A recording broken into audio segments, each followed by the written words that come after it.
ऐसे जाना गेले आशा पाश निवारुनी भक्त ऐसे जाना विषय तो त्यांचा झाला नारायण भक्त ऐसे जाना नावडे जनधन माता पिता भक्त ऐसे जाना निर्वाणी गोविंद असे मागे पुढे काहीच साकडे पडवणे दि भक्त ऐसे जाना तुका म्हणे सत्य कर्मा भावे साधा सरळ अभंगाचा भाव विठाला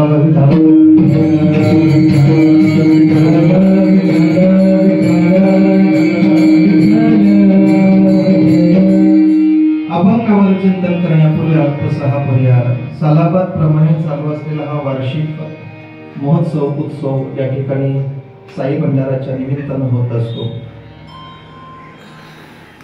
साई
ओम साईराम।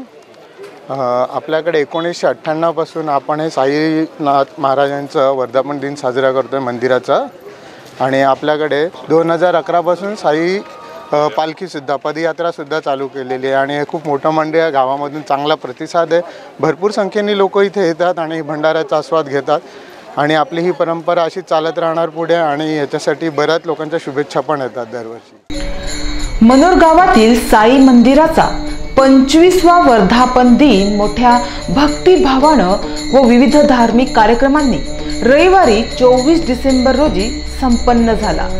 यावेळी अनेक साई भक्त व भाविकांनी बाबांचे मनोभावे दर्शन घेत कार्यक्रमांचा व तीर्थप्रसादाचा आणि महाप्रसादाचा लाभ घेतला।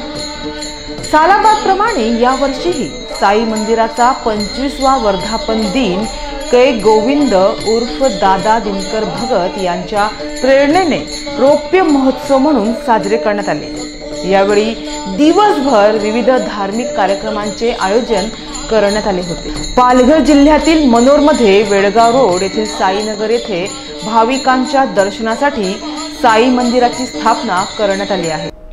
याच मंदिराचा 25वा वर्धापन दिन साई भक्तांच्या उपस्थितीत मोठ्या उत्साहाने साजरा करण्यात आला। या वर्धापन दिनानिमित्त मनोर वेळगाव रोड येथील साईनगर येथे रविवारी सकाळपासूनच विविध कार्यक्रमांचे आयोजन केले गेले होते। सकाळी 6 वाजता मनोरमधल्या विठ्ठल रखुमाई भजनी मंडळाकडून काकड आरती झाली। नंतर श्री साईबाबा मंदिर वर्धापन दिनानिमित्त होम हवन, श्री सत्यनारायणाची महापूजा या कार्यक्रमांसहित साई भंडाराचे आयोजन करण्यात आले होते। मोठ्या संख्येने महिला, पुरुष, तरुण, लहान चिमुकल्यांपासून वृद्ध अशा भाविक साई भक्तांनी महाप्रसादाचा लाभ घेतला आणि सायंकाळी श्रींची पालखी मिरवणूक काढण्यात आली होती। तर कीर्तन हा महाराष्ट्राच्या सांस्कृतिक अंगाचा एक भागच आहे। याच कीर्तनातून अनेक गोष्टींचा आपण बोध घेत असतो। तर या मनोरच्या कार्यक्रमात भ श्री महेंद्र महाराज भोईर यांचे सुश्राव्य कीर्तन झाले। या कीर्तनकारांनी या कार्यक्रमात बोध घेण्यासारखं असं सुंदर प्रवचन केलं आणि नक्कीच याचा अनेकांनी लाभ घेतला। ज्या निमित्तानं ही सेवा आहे, बाबांच्या निमित्तानं साईबाबांचं मंदिर या ठिकाणी आहे। आपण आपल्या जीवनामध्ये जे कार्य करतो ना महाराज, ज्यांचा उत्सव निर्माण करतो ना, त्यांच्या जीवनातला एक तरी गुण आपल्या जीवनामध्ये आला पाहिजे बरं का. ते कार्य करत असताना बाबांचं जीवन म्हणजे बऱ्याच ठिकाणी महाराज लोकांना माहित नाही, आणखी बाबा कुठून आले, कसे आले, कुठे राहिले काही माहित नाही. बरेच त्याला वाद अपवाद सगळ्या गोष्टी आहेत त्या ठिकाणी. पण म्हणतात शिर्डीमध्ये आले ते, त्यांचं गाव पाथडी गाव. तिथून ते आल्यानंतर शिर्डीमध्ये एका स्थानामध्ये थांबले, लिंबाच्या झाडाखाली आश्रय केला, त्या ठिकाणी भक्ताचा सत्संग केला. एका पडीत असलेल्या मस्जिदीमध्ये ते राहत होते आणि त्यालाच आता द्वारकामाई असं संबोधलं जातं. विठ्ठल विठ्ठल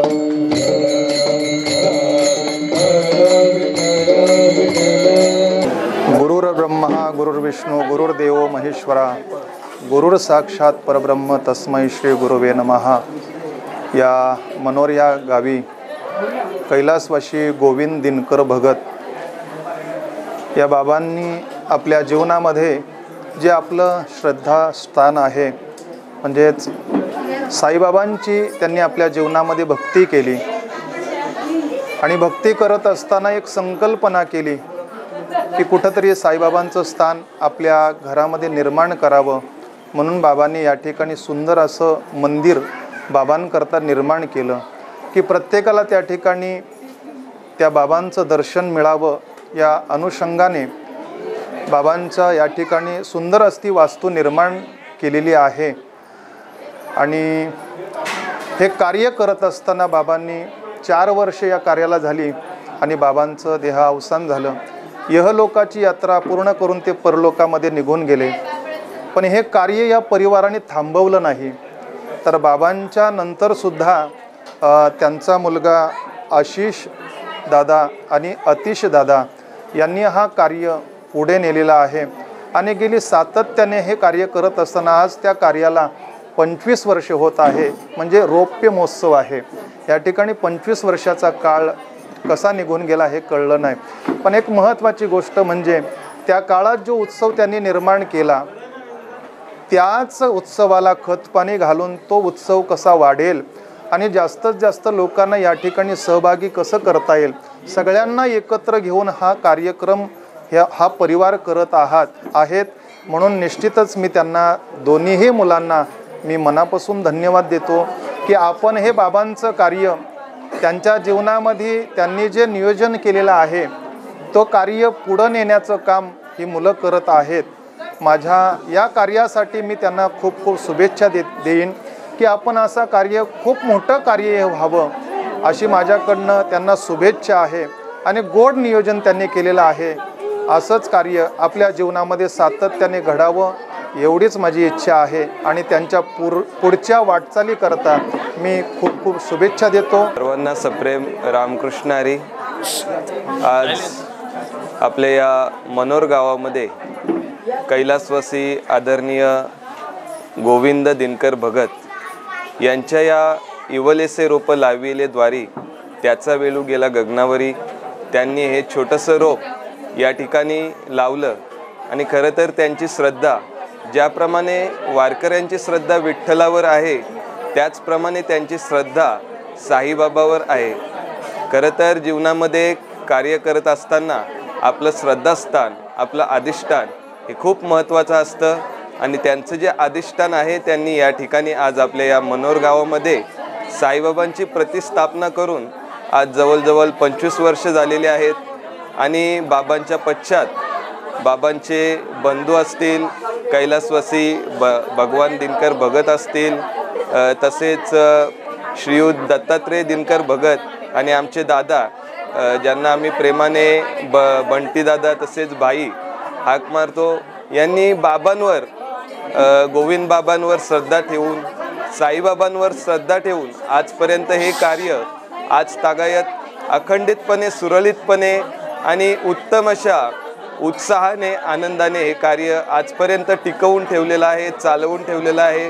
त्याबद्दल मी त्यांना खूप खूप धन्यता देतो. बाबांबद्दल त्यांची असलेली निष्ठा श्रद्धा अशीच अबाधित राहो. अखंडित हे कार्य चंद्रसूर्य असेपर्यंत चालू राहो ही शुभेच्छा व्यक्त करतो. सर्वांना सप्रेम जय हरी. साईनाथ महाराज की. तर मुख्य आणि महत्त्वाचं म्हणजे ग्रामस्थ मंडळ मनोर, साईबाबा मित्र मंडळ वेळगाव रोड मनोर, ओम साई सेवक संस्था हे या कार्यक्रमाचे व्यवस्थापक म्हणून त्यांनी अगदी उत्कृष्ट पद्धतीनं नियोजन केलं होतं। तर मनोरमधल्याच श्री विठ्ठल रखुमाई भजनी मंडळ संस्था व साई भक्तांचे यावेळी मोलाचे सहकार्य लाभले।